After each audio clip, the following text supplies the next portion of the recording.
CTET का कोई मतलब नहीं। बुद्धि को नहीं पढ़ा तो सीटेट का कोई मतलब नहीं मेरे लाल। क्यों नहीं मतलब, उसका भी रीजन मैं बताऊंगा। देखिए दोस्तों, बुद्धि से ये 4 परिभाषाएं 5 परिभाषाएं पहले तो आपको जान लेनी चाहिए। बुद्धि की परिभाषा है कि सोचने समझने की योग्यता ही बुद्धि है।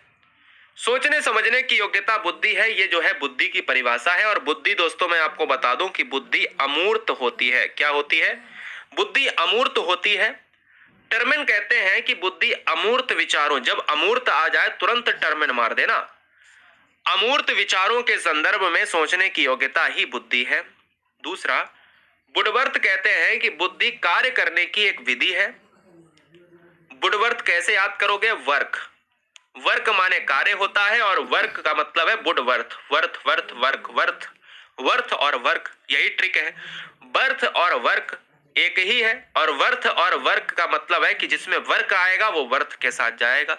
या बुड माने डब्लू और बर्थ माने भी डब्लू और वर्क माने भी डब्लू। जहां डब्लू डब्लू आ जाए वहां आप बुद्धि कार्य करने की विधि है, आप लॉक कर देना। सीखने की योग्यता ही बुद्धि है, वकिंघम कहते हैं।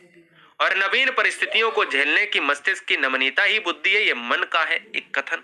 तो इनमें से एक अगर परिभाषा आ जाए, ये 4 ही परिभाषाएं हैं, 2 ये है 2 ये है, ये तो बुद्धि की परिभाषा है भाई। सोचने समझने की योग्यता बुद्धि है। अमूर्त वाली आपको जरूर याद रखनी है कि टर्में जो बहुत ज्यादा आती है, इसको तो कतई नहीं छोड़ना है। सबसे पहले बुद्धि का प्रयोग किसने किया, शब्द किसने दिया?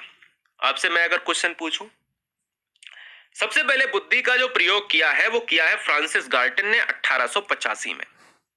बुद्धि क्या है? बुद्धि विभिन्न प्रकार की योग्यता ही बुद्धि है।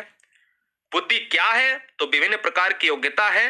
कैसी है? अमूर्त है।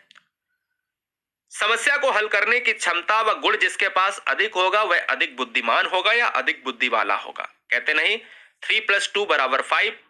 किसने जल्दी सॉल्व किया तो वही ज्यादा बुद्धिमान मान लिया जाता है। अरे क्या बात है, तुमने सबसे पहले आंसर दिया, है ना? इस तरीके से कहा जाता है। क्लियर है? सबसे पहले इंग्लैंड के फ्रांसिस गार्टन ने 1885 में जनता का ध्यान बुद्धि की तरफ खींचा था। सर्वप्रथम कैटल ने 1890 में यानी 5 साल बाद मेंटल टेस्ट एंड मेजरमेंट नामक पुस्तक प्रकाशित की।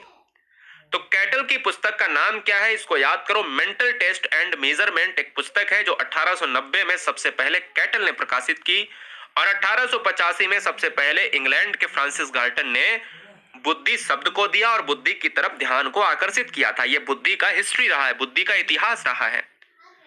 बुद्धि के इतिहास के बारे में मैंने जाना तो पहले हम जान लेते हैं इसकी विशेषता।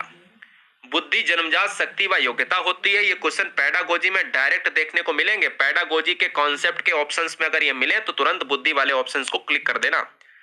बुद्धि जन्मजात शक्ति व योग्यता है। बुद्धि एक विकासशील और परिवर्तन योग्यता है क्योंकि परिवर्तित होती रहती है।